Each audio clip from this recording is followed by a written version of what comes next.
Hello everyone, I am Khushbu Tak and welcome to all of you आपका अपना channel शिक्षा mission. तो आज की क्लास में हम डिस्कस करेंगे थर्मल स्ट्रेस। तो स्टार्ट करते हैं क्लास को। A very good morning to all of you. अब थर्मल स्ट्रेस होता क्या है, तो पहले हम समझते हैं एक्सपेंशन को। पहले हम डिस्कस कर चुके हैं लीनियर एक्सपेंशन के बारे में, तो इसी से हमें क्लियर होगा थर्मल स्ट्रेस क्या होगा।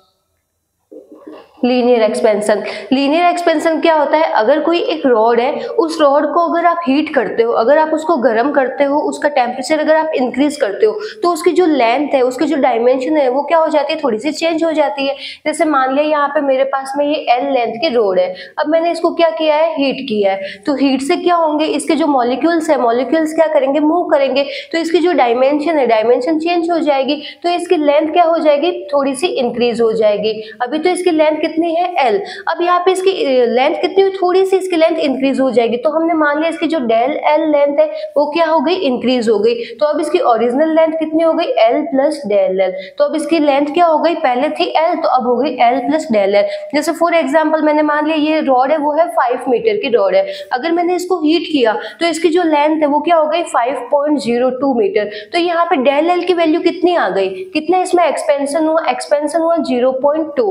ये इसमें एक्सपेंशन हुआ। इसकी ओरिजिनल लेंथ कितनी थी, ओरिजिनल थी इसकी 5, अब क्या हो गई L प्लस डेल L, मतलब 5 प्लस 0.2, तो ये कितना हो गया 5.02 मीटर। तो इस तरीके से जब अपन ने इसको हीट किया तो इसमें क्या हो गया, एक्सपेंशन हो गया, इसकी जो डायमेंशन है वो इंक्रीज हो गई। तो इसी को हम क्या बोलते हैं, लीनियर एक्सपेंशन बोलते हैं। अब यहाँ पे जो डेल L है, डेल L किस किस पे डिपेंड कर रहा है, इसका जो एक्सपेंशन है, चेंज इन लेंथ है, वो किस किस पे डिपेंड कर रही है, ये डिपेंड कर रही है L पे, कि जितनी बड़ी लेंथ होगी उसमें जो एक्सपेंशन है वो क्या होगा, उतना ही ज्यादा होगा, उतनी उसकी डायमेंशन ज्यादा चेंज होगी। और ये किसके प्रपोजनल है, और ये प्रपोजनल है टेम्परेचर पे, कि कितना आप इसको टेम्परेचर इसका चेंज कर रहे हो, कितना आप इसको टेम्परेचर दोगे, ज्यादा टेम्परेचर दोगे या फिर ज्यादा इसको हीट करोगे तो इसमें जो एक्सपेंशन है वो ज्यादा होगा। अगर कम इसमें टेम्परेचर दोगे तो इसका जो एक्सपेंशन है वो कम होगा। तो इसमें जो डायमेंशन चेंज हो रही है, डेल L है, वो किस किस पे डिपेंड कर रहा है, ओरिजिनल लेंथ पे, और साथ में ही चेंज इन टेम्परेचर, कि आप इसका टेम्परेचर कितना चेंज कर रहे हो। दोनों ही टर्म को हम कंबाइन कर लेते हैं तो ये कितना हो गया, प्रपोजनल L डेल T।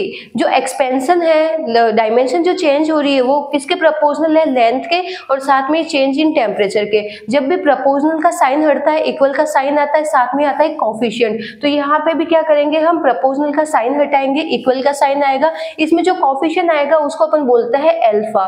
ये क्या हो गया, अल्फा L डेल T। तो ये आपको एक्सप्रेशन मिलता है।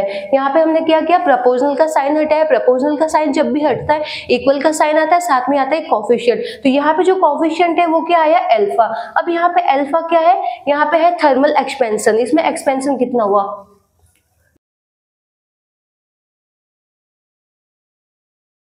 तो यहाँ पे अल्फा आपको क्या मिला है thermal coefficient of linear expansion. यहाँ पे कितना आपको कोफिशिएंट मिलता है। अल्फा क्या होता है, मटेरियल पे डिपेंड करेगा, अलग अलग मटेरियल के लिए जो अल्फा की वैल्यू है वो क्या होगी, अलग अलग होगी। तो यहाँ से हम अल्फा को सेपरेट कर सकते हैं। तो अल्फा आपको क्या मिलता है, del L upon L into del T। तो ये आपको मिलता है, अल्फा मिलता है। तो अल्फा आपको कितना मिला, अल्फा इज इक्वल टू आपको मिला है del L upon L del T। अब अगर आप इसके यूनिट देखो तो आपकी यूनिट क्या मिलेगी, डेल L क्या होगी, मीटर में मेजर होगी, और यहाँ पे जो लेंथ है वो भी मीटर में, और टेम्परेचर डिग्री सेल्सियस में। तो ये आपस में कैंसिल आउट क्या हो गया, ये 1 अपॉन डिग्री सेल्सियस, ये इसकी यूनिट होगी। अब यहाँ पे thermal coefficient of linear expansion, इसको हम डिफाइन कैसे करेंगे, तो इसको अपन डिफाइन करते हैं। अल्फा की वैल्यू आपको कितनी मिलती है, del L upon L del T। इसका मतलब क्या हुआ, इसका मतलब हुआ, अगर 1 मीटर लंबी रॉड है, अगर उसका टेम्परेचर 1 डिग्री सेल्सियस या फिर 1 केल्विन, अगर आप यहाँ पे केल्विन में लोगे तो यहाँ पे भी टेम्परेचर केल्विन में लेना होगा, 1 डिग्री सेल्सियस या 1 केल्विन, अगर आप टेम्परेचर अगर उसका चेंज कर रहे हो तो चेंज करने पे इसकी जो डायमेंशन है वो डायमेंशन कितनी चेंज हो रही है, वही किसके बराबर होती है, अल्फा के बराबर होती है, thermal coefficient of linear expansion के बराबर होगी।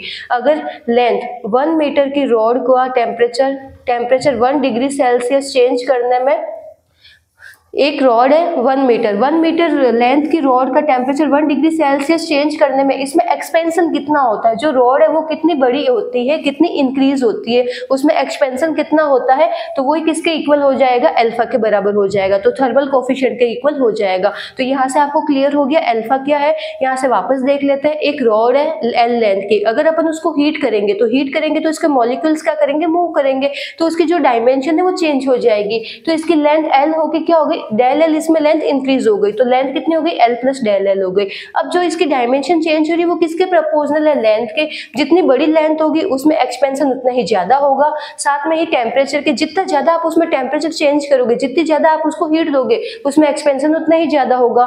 जब भी प्रोपोर्शनल का साइन हटता है तो इक्वल का साइन आता है, साथ में आता है कोफिशिएंट। तो यहाँ पे जो कोफिशिएंट है वो thermal coefficient of linear expansion alpha आया। अब अल्फा की वैल्यू को हमने डिफाइन कैसे किया है, तो alpha is equal to del L upon L del T. अब यहाँ से आप इसका क्या करो, इसका निकाल दो, यूनिट निकाल दो। लेंथ को आप मेजर करते हो मीटर में, डेल ये जो लेंथ है ये भी मीटर में होगी, मीटर से मीटर आपस में कैंसिल आउट। अब जो टेम्परेचर है, चेंज इन टेम्परेचर आप किस में ले रहे हो, डिग्री सेल्सियस में या केल्विन में, तो आप उस हिसाब से देख सकते हो कि आपको क्वेश्चन में किस में दे रखा है, डिग्री सेल्सियस या केल्विन में। अगर आप डिग्री सेल्सियस यहाँ पे लेते हो तो यहाँ पे क्या बन जाएगा इसका कि 1 मीटर की जो लेंथ है, 1 मीटर रॉड है, एक रॉड है, उसकी लेंथ कितनी है 1 मीटर। अगर मैं इसको 1 डिग्री सेल्सियस टेम्परेचर दूं तो इसमें कितना एक्सपेंशन होगा, ये रॉड कितनी इंक्रीज होगी, तो वो किसके इक्वल हो गई, अल्फा के इक्वल हो गई। तो इस टाइप से हमने अल्फा को डिफाइन किया है। जिसको यहाँ तक नोट डाउन करना नोट डाउन कर लो, फिर समझते हैं हम थर्मल स्ट्रेस को।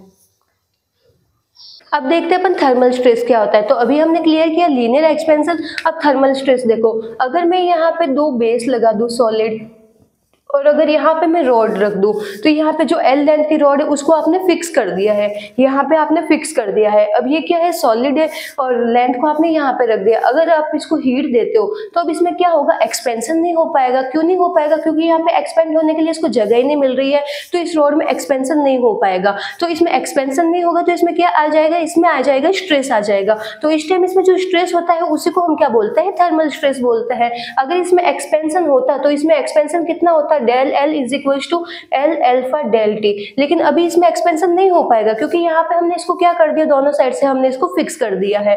अब यहाँ पे देखो, अब इसमें जो स्ट्रेन होगा तो स्ट्रेन कितना होगा, थर्मल स्ट्रेन। अगर हम यहाँ पे थर्मल स्ट्रेन की बात करें, थर्मल स्ट्रेन कितना होगा, change in length upon original length. इसकी लेंथ कितनी चेंज होगी, हीट देने पे इसमें लेंथ कितनी चेंज होगी, डेल एल, और इसकी ओरिजिनल लेंथ कितनी है, एल। अगर यहाँ पे हम बात करें थर्मल स्ट्रेस की, तो थर्मल स्ट्रेस क्यों आएगा इसमें, क्योंकि यहाँ पे हमने दोनों, यहाँ पे जो साइड है इसकी, दोनों साइड को हमने क्या कर दिया, फिक्स कर दिया। अब हम इसको हीट कर रहे हैं, तो हीट करेंगे तो इसको एक्सपेंड होने के लिए जगह नहीं मिल रही है, तो जगह नहीं मिलेगी तो इसमें क्या आ जाएगा, स्ट्रेस आ जाएगा। तो इस टाइम इसमें जो स्ट्रेस आएगा हम उसी के बारे में क्या कर रहे हैं, अभी यहाँ पे स्टडी करेंगे। अब देखो आपको यंग मॉड्यूलस ऑफ इलास्टिसिटी क्या मिलता है, यंग मॉड्यूलस ऑफ इलास्टिसिटी मिलता है स्ट्रेस अपॉन स्ट्रेन। अब अगर हम इस सिचुएशन की बात करें तो यहाँ पे क्या आ जाएगा, thermal stress upon thermal strain. तो ये हो गया thermal stress upon thermal strain. अब अगर यहाँ से थर्मल स्ट्रेस देखो तो थर्मल स्ट्रेस आपको क्या मिलता है, young modulus of elasticity into thermal strain, तो ये आपको मिलता है। तो थर्मल स्ट्रेस आपको क्या मिलता है, young modulus of elasticity into thermal strain. Young modulus of elasticity की वैल्यू अगर आपको गिवन है तो आप यहाँ पे इजीली कैलकुलेट कर सकते हो। थर्मल स्ट्रेन आपको कितना मिलता है, change in dimension upon original dimension, तो ये आपको कितना मिला, डेल एल अपॉन एल, तो ये कितना मिला, वाई। अब जो डेल एल डायमेंशन में जो चेंज होता है वो किसके प्रोपोर्शनल होता है, वो प्रोपोर्शनल होता है लेंथ के, साथ में ही यहाँ पे थर्मल कोफिशिएंट और यहाँ पे टेम्परेचर, यहाँ पे टेम्परेचर कितना चेंज हो रहा है। तो ये कितना हो गया, डेल एल की वैल्यू आपको क्या मिलती है, L alpha del T upon L. L से यहाँ पे एल कैंसिल आउट हो जाएगा, तो क्या मिलता है आपको, young modulus of elasticity into thermal coefficient into change in temperature. तो ये आपके पास में मिल गया थर्मल स्ट्रेस।